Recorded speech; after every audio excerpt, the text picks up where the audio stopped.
श्री शिव महापुराण को विरोध संहिता अष्टादशोऽध्याय वैद्यनाथेश्वर ज्योतिर्लिंग के प्रादुर्भाव एवं महात्म का वर्णन। सूतवाच रावणो राक्षस श्रेष्ठो मानी मानपरायणः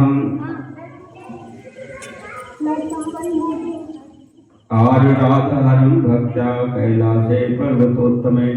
सूत जी बोले किसी समय अभिमानी तथा मानपरायण राक्षस श्रेष्ठ रावण पर्वतों में उत्तम कैलाश पर भक्ति पूर्वक शिव जी की आराधना करने लगा। आराधिता कियत्कालं न प्रसन्नो हरो यदा तदा चान्यत् पश्चक्रे प्रासादार्थं शिवस्य सह। जब कुछ समय तक आराधना किए जाने पर भी शिव जी प्रसन्न न हुए, तब शिव जी को प्रसन्न करने के लिए उसने दूसरे प्रकार का तप प्रारंभ किया।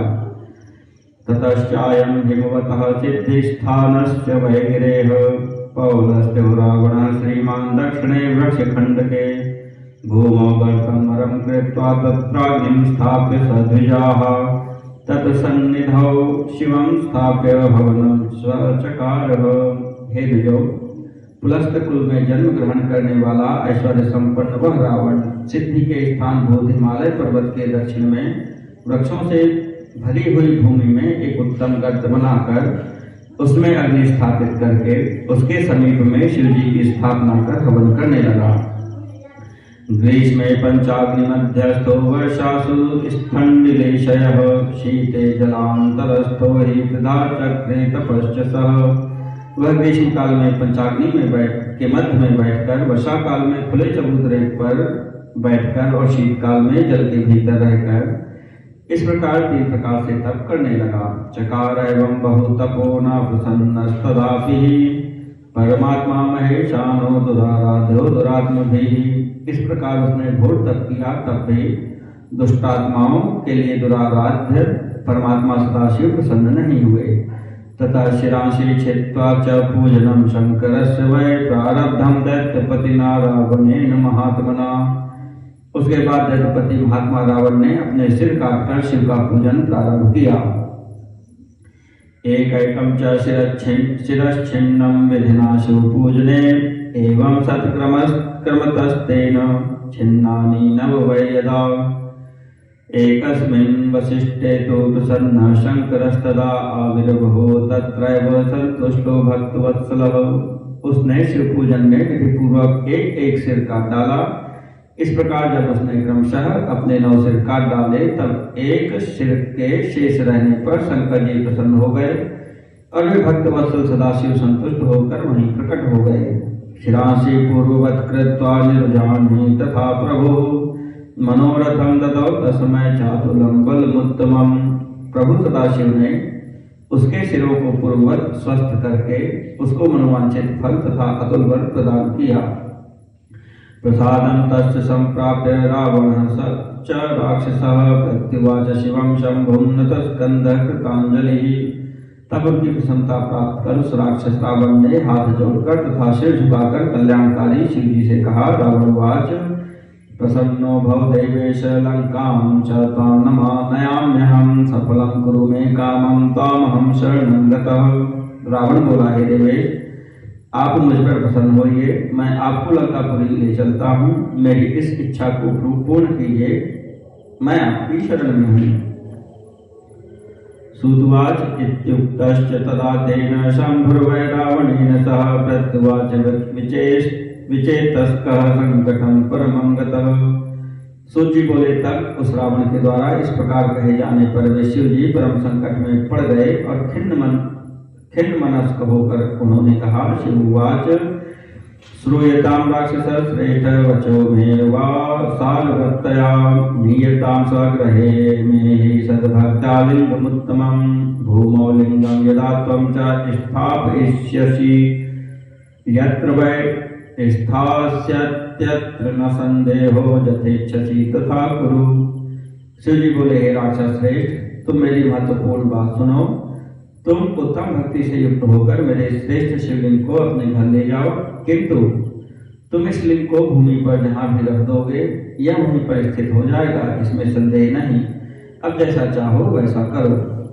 सूतवाच इत्युक्तः शम्भुना तेन रावणो राक्षसेश्वरः तथेति तत्समादाय जगानुभवनं निजम्। सूत जी बोले, उन शिव जी के इस प्रकार कहने पर राक्षसेश्वर रावण ठीक है ऐसा कहकर उसे लेकर अपने घर चला। आसीन मूत्रोत्सर्ग कामो मार्गे ही शिव माया ततस्तम भितुम न शक्तो भूत पौलस्त्यो रावण प्रभु दृष्टवैकं तत्र वैगोपं प्राचलिंगं ददौ च तत् मुहूर्त के यतिक्रांते गोपो भूद विकलस्तदा भूमा संस्थापयामास तद्भारेणातिपीडितः तत्रैव ततस्थितं लिंगं वज्रसारसमुद्भवं सर्वकामप्रदं चैव दर्शनात् पापहारकम्। इसके बाद शिव की माया से मार्ग में ही उसे लघुशंका की इच्छा हुई। जब पुलस्त का पौत्र वह सामर्थ्यशाली रावण मूत्र के वेग को रोकने में समर्थ नहीं हुआ, तब उसने वहां एक गोप को देखकर उससे प्रार्थना कर उस शिवलिंग को उसे दे दिया। एक मुहूर्त बीतने पर वह गोप शिवलिंग के भार से पीड़ित होकर व्याकुल हो उठा और उसे पृथ्वी पर रख दिया। इस प्रकार वज्रसार से उत्पन्न हुआ वह लिंग वहीं पर स्थित हो गया, जो दर्शन मात्र से पापों को दूर करने वाला तथा समस्त कामनाओं को पूर्ण करने वाला है। वैद्यनाथेश्वरम नामना तल्लिंगम भवन मुने प्रसिद्धं त्रिषु लोकेषु भुक्ति मुक्ति प्रदम सताम।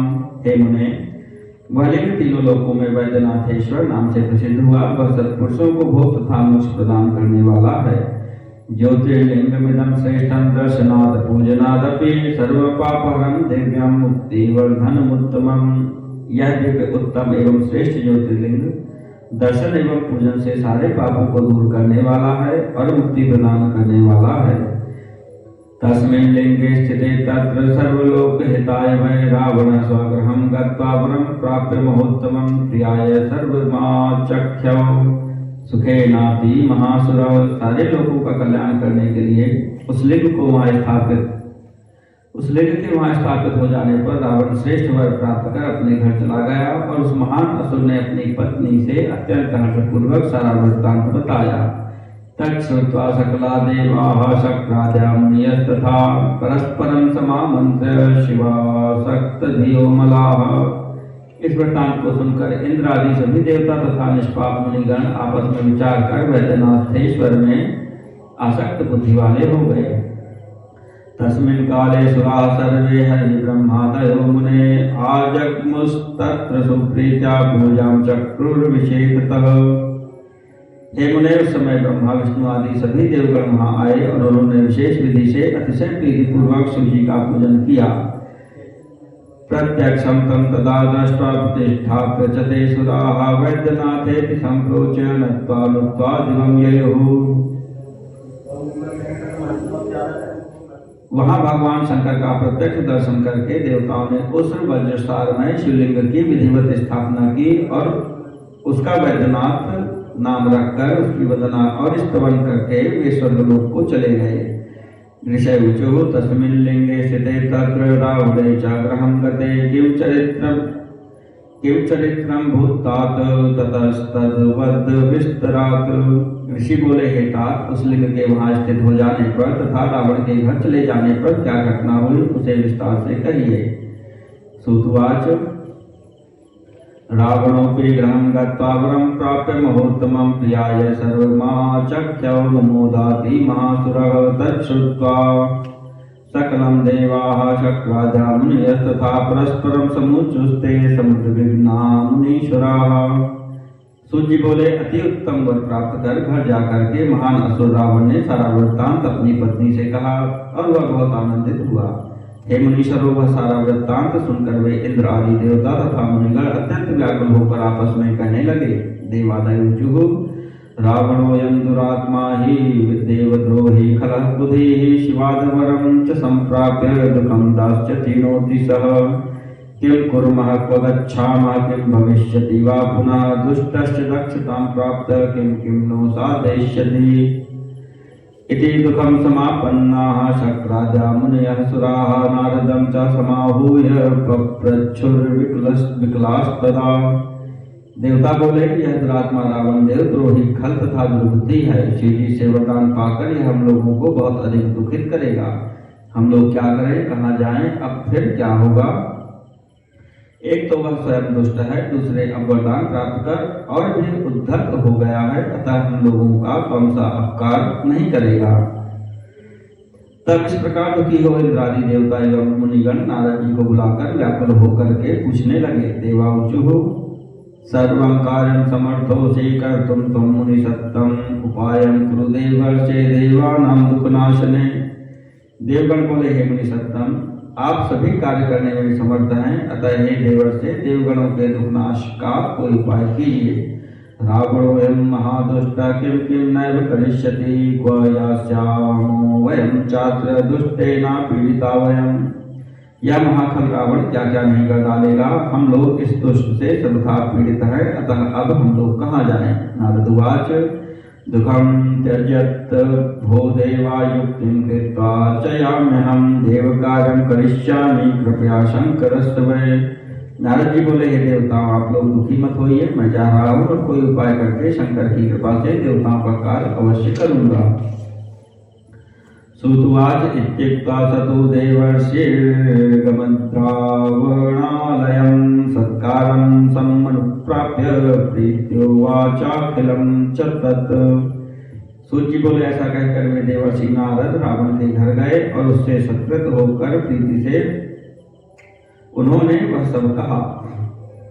नारदवाच राक्षसोत्तम धन्यस्तं शैववर्यस्तपोधन त्वां दृष्ट्वा च मनोमेत्य प्रसन्नमति रावण स्वव्रतं ब्रूहि शेखेन शिवाराधन संभवम् इति पृष्टस्तदा तेन रावणो वाक्यं ब्रवीत। नारद जी बोले, हे राक्षसोत्तम, तुम धन्य हो और श्रेष्ठ शिव भक्त हो। हे तपोधन, हे रावण, तुम्हें देखकर मेरा मन आज बहुत अधिक प्रसन्न हुआ। अब तुम शिवाराधन संबंधी अपने संपूर्ण वृत्तांत को कहो। तब उनके इस प्रकार पूछने पर रावण ने यह वचन कहा। रावणवाच गत्वा मया तु कैलासे तपोर्थं च महामुने तत्रैव बहुकालं वै तपस्तप्तं सुदारुणम्। रावण बोला, हे महामुने, तप करने के लिए कैलाश पर्वत पर जाकर मैंने वहां बहुत समय तक अत्यंत कठोर तप किया।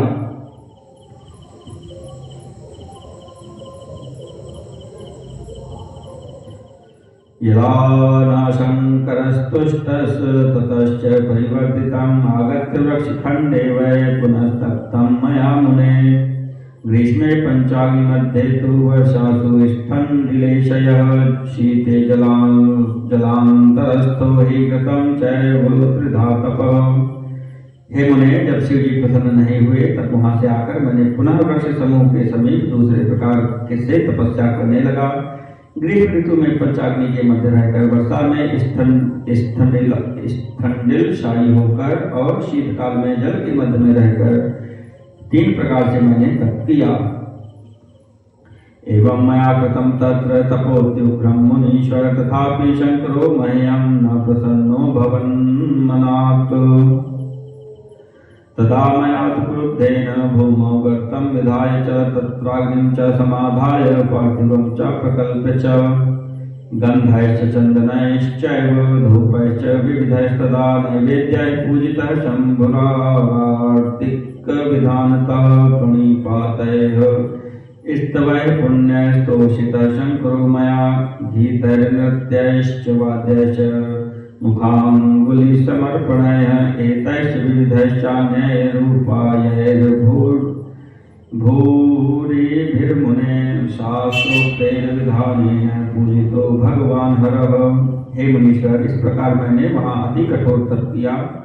फिर जब मेरे ऊपर थोड़ा भी शिव जी प्रसन्न न हुए तब मुझे बड़ा क्रोध हुआ और मैंने भूमि में गड्ढा खोदकर उसमें अग्नि स्थापित करके तथा पार्थिव शिवलिंग बनाकर गंध चंदन धूप विविध नैवेद्य तथा आदि से विधि पूर्वक शिव जी का पूजन किया। प्रणिपात पुण्यप्रद स्तुति गीत नृत्य वाद्य तथा मुखांगुली समर्पण के द्वारा मैंने शंकर जी को संतुष्ट किया। हे मुने, इन उपायों तथा अन्य बहुत से उपायों के द्वारा शास्त्रोक्त विधि से मैंने भगवान शिव का पूजन किया।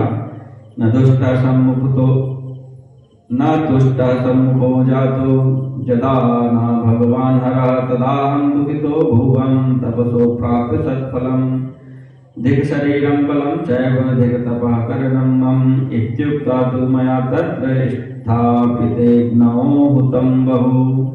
जब भगवान शिव संतुष्ट होकर प्रकट नहीं हुए तब मैंने अपने तप का उत्तम फल न प्राप्त कर दुखी हुआ। मेरे शरीर तथा बल को धिक्कार है, मेरे तप को धिक्कार है, ऐसा कहकर मैंने वहां स्थापित अग्नि में बहुत हवन किया। पुनश्चेति विचार्यैव तत्यक्षाम्यग्नौ निजां तनुं संच्छिन्नानि शिरांस्यैव तस्मिन् प्रज्वलिते शुचौ। इसके बाद यह विचार करके कि मैं अब इस अग्नि में अपने शरीर की ही आहुति दूंगा, मैं उस प्रज्वलित अग्नि के सन्निधि में अपने सिरों को काटने लगा। सुच्छित वैकैकशस्तानि कृत्वा शुद्धानि सर्वशः शंकरायार्पितान्येव नवसंख्यानि वै मया यावच्च दशमं छेत्तुं प्रारब्धमृषिषत्तं तावद्दामिरभूत् तत्र ज्योतिरूपो हरस्वयम्।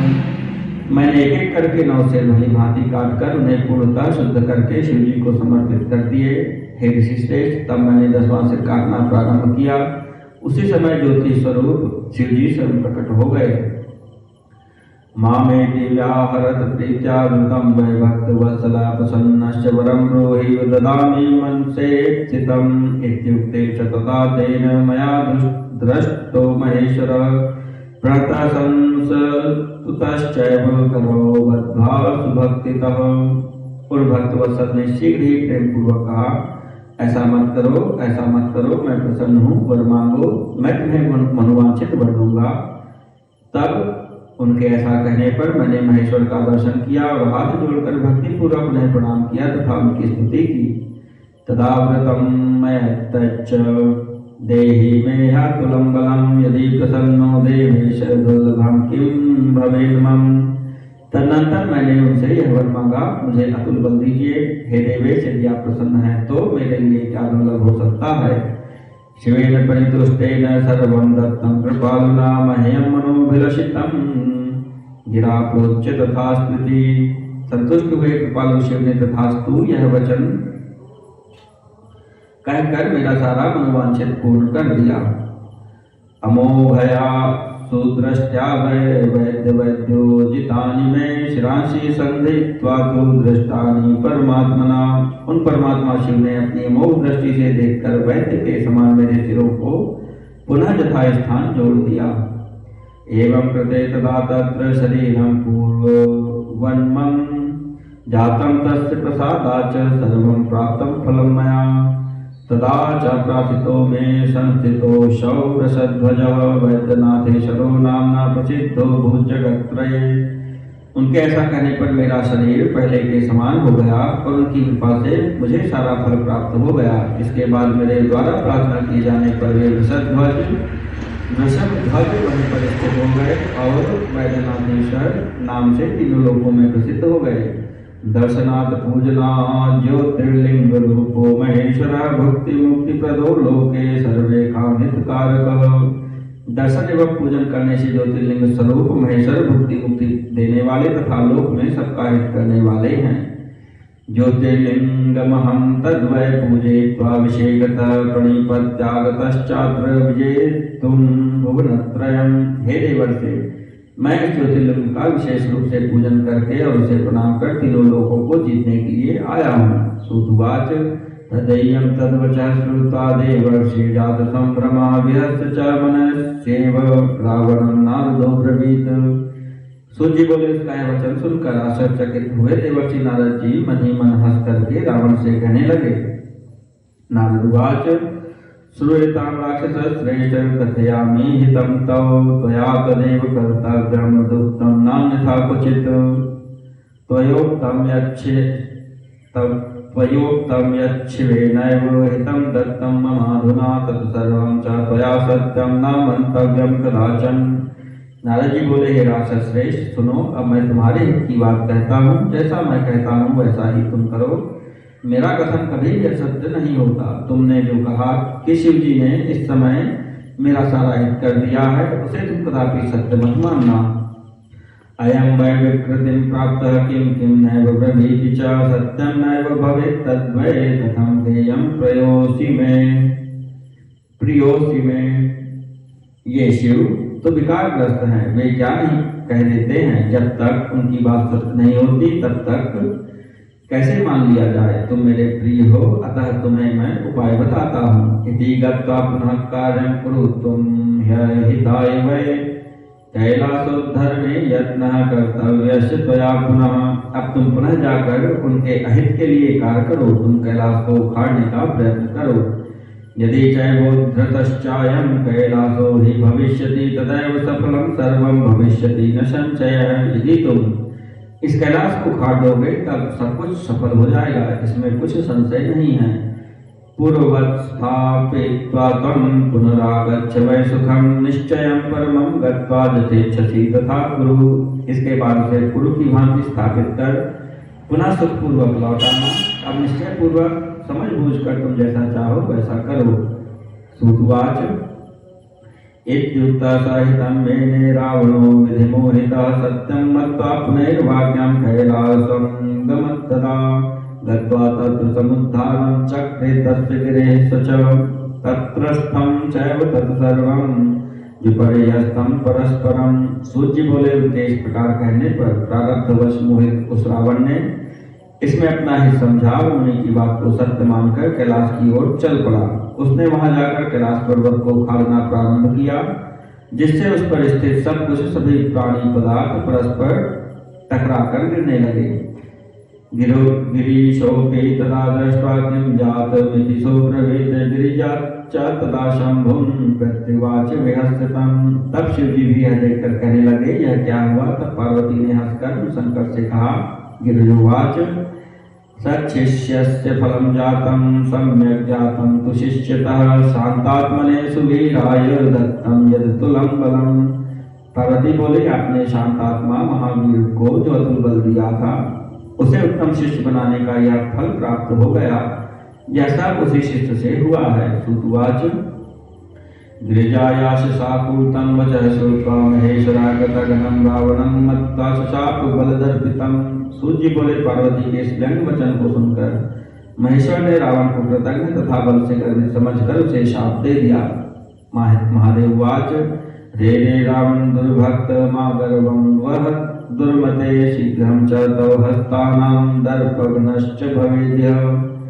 महादेव जी बोले हे दुर्भक्त रावण, हे दुर्मते तुम घमंड मत करो, अब शीघ्र ही तुम्हारे हाथों के घमंड को दूर करने वाला यहाँ कोई उत्पन्न होगा। सूतवाच इति तत्र च यज्जातं नारदः श्रुतवान् सदा रावणोऽपि प्रसन्नात्मा गात् स्वधाम यथागतं। सूर्य बोले इस प्रकार वहाँ जो घटना घटी उसे नारद जी ने भी सुन लिया और रावण भी प्रसन्नचित्त होकर जैसे आया था वैसे ही वहाँ से अपने स्थान को चला गया। निश्चयं परमं कृत्वा बलि बल विमोहितः जगद्वशं हि कृतवान् रावणः परदर्पः। शिवाज्ञया च प्राप्तेन दिव्यास्त्रेण महोजसा रावणश्च प्रतिभटो नालं कश्चिदभूत् तदा। उसके बाद बलि तथा शत्रुओं के अभिमान को चूर करने वाले रावण ने शिव जी के वरदान को सत्य मानकर अपने बल से विमोहित हो सारे जगत को अपने वश में कर लिया। शिव जी की आज्ञा से प्राप्त महातेजस्वी दिव्यास्त्र से युक्त उस रावण की बराबरी करने वाला कोई भी शत्रु उस समय नहीं रहा। इत्येतच्च समाख्यातं वैद्यनाथेश्वरस्य च माहात्म्यं शृण्वतां पापं नृणां भवति भस्मसात्। हे ऋषिगणों, इस प्रकार मैंने वैद्यनाथेश्वर के महात्म्य का वर्णन किया जिसे सुनने वाले मनुष्यों का पाप में नष्ट हो जाता है। इति श्री शिव महापुराणे चतुर्थ्यां कोटिरुद्र संहितायां वैद्यनाथेश्वर ज्योतिर्लिंग महात्म्य वर्णनम नामाष्टाविंशोऽध्यायः।